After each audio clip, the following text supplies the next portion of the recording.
ডাল যা ছাড়া বাঙালির ভাতের প্লেট যেন অসম্পূর্ণ। কিন্তু এই ডালটা যদি শুধু ডালই হয় তাহলে কেমন যিনি ফিকে লাগে, তাই না?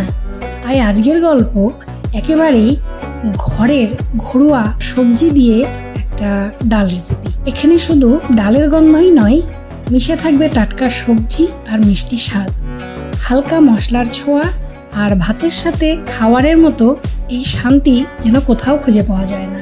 অতিরিক্ত কিছুই নেই, একদম সাদা মাটা, তবু মনে হবে যেন একটা কিছু খেলাম, মনে থাকবে। যে রান্নাটা খাবে তার অবশ্যই মনে থাকবে। চলুন দেখিনি কিভাবে এক বাটি গরম গরম সবজি ডাল হতে পারে দিনের সবচেয়ে শান্তির খাবার। নমস্কার, রঞ্জু স্পাইসে সকলকে স্বাগত। এই রেসিপিটা করতে প্রথমে আমার যা লেগেছে সেটা হলো মুগ ডাল। এই ডালটা আমরা সবাই চিনি। এই ডালটা যেটাকে আমরা বলি মুগ ডাল, সোনা মুগ ডাল। ভালো করে ডালটাকে ধুয়ে আমি প্রেসার কুকারে দিয়ে দিব। আমি এখানে প্রেসারে সিটি দিয়ে নিব। এই ডালে বেশি সিটি লাগে না। দিয়ে দিলাম অল্প জল। এই জলটার মাপ হলো 1 কড়। দিয়ে আমি এর মধ্যে অল্প লবণ, একটু তেল দিয়ে দিয়েছি। দিয়ে আমি 2টো সিটি দিয়ে নামিয়ে নিয়েছি। এইবার যে সবজিগুলো আমি কেটে নিয়েছিলাম সেই সবজিগুলো, এখানে আছে বিনস, এখানে আছে আলু, আর এইখানে আছে ঝিঙে। আর চাইলে এর মধ্যে আপনারা আর একটা জিনিস অ্যাড করতে পারেন, সেটা হলো গাজর। ঠিক আছে, এগুলোকে ছোট ছোট করে কেটে নিয়েছি।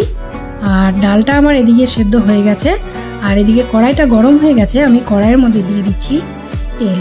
আমি এখানে সাদা তেল ব্যবহার করেছি। দিয়ে দিলাম এর মধ্যে জিরা, দিয়ে দিলাম শুকনো লঙ্কা ফোড়নে, আর দিয়ে দিলাম তেজপাতা। একটু নাড়াচাড়া করে নেব।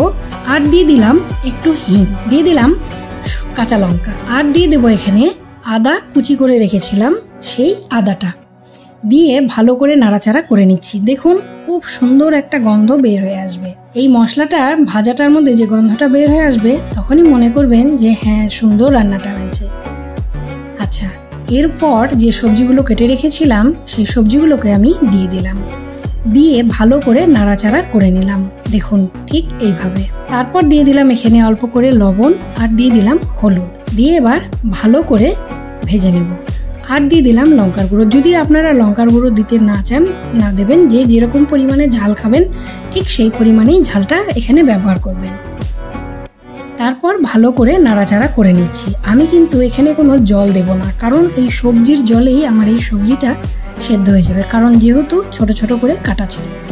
আর দেখুন এদিকে আমার ডালটা আমি সিটি দিয়ে নামিয়ে রেখেছিলাম, ডালটা কিন্তু সুন্দর সেদ্ধ হয়ে গেছে। আর এদিকে আমার সবজির জলটাও শুকিয়ে গেছে। এরপর ঢাকাটা উঠিয়ে ভালো করে নাড়াচাড়া করে নিচ্ছি। এইখানে আর একটা কথা আমি আপনাদেরকে বলছি, অনেক সময় আমরা কিন্তু মুগের ডাল খেতে ভালোবাসি না, কেন? অ্যাসিডিটি হয়ে যায়। কিন্তু আমি সেই কারণেই তারপরে এখানে আমি দিয়ে দিলাম টমেটো কেচাপ। দিয়ে আমি এখানে ভালো করে নাড়াচাড়া করে নিচ্ছি। কারণ আমি এখানে এটা দিলাম এই কারণেই, আমি কিন্তু এখানে কাঁচা টমেটো ব্যবহার করিনি। যদি এখানে আপনারা কাঁচা টমেটো ব্যবহার করেন তাহলে একটা আলাদা রকম স্বাদ আসবে, সেটাও আপনারা করতে পারেন।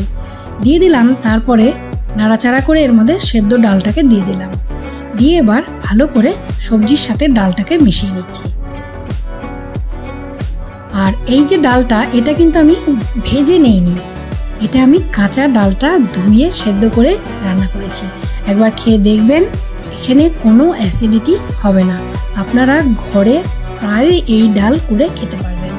দিয়ে দিলাম আরেকটু পরিমাণে গরম জল, দিয়ে ভালো করে নাড়াচাড়া করে ঢাকা দিয়ে দিলাম। এবার ঢাকাটা উঠিয়ে দেখুন আমার ডালটা ঠিক এইরকম পরিমাণে হয়েছে। দেখুন ঠিক এইরকম। ঘরোয়া যখন আমরা কোনো অনুষ্ঠান করব, তাতে যদি এই ডালটা আপনারা করতে পারেন, সত্যি খেতে একদম অসাধারণ লাগবে।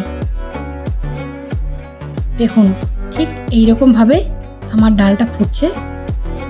ডালটা আমার প্রায় হয়েই এসছে। এর মধ্যে দিয়ে দিলাম এবার গরম মশলা, আর দিয়ে দিলাম ঘি। দিয়ে এবার ভালো করে নাড়াচাড়া করে নিচ্ছি। আমার রান্নাটা একেবারেই রেডি। এই ডালটাকে ঠিক এইভাবে নাড়াচাড়া করে নিচ্ছি। নিয়ে দেখুন ঠিক এইরকম হয়েছে। এতক্ষণ আমার সাথে থাকার জন্য অসংখ্য ধন্যবাদ। লাইক করবেন, শেয়ার করবেন। এখনও যারা সাবস্ক্রাইব করেননি অবশ্যই সাবস্ক্রাইব করে দেবেন। নমস্কার।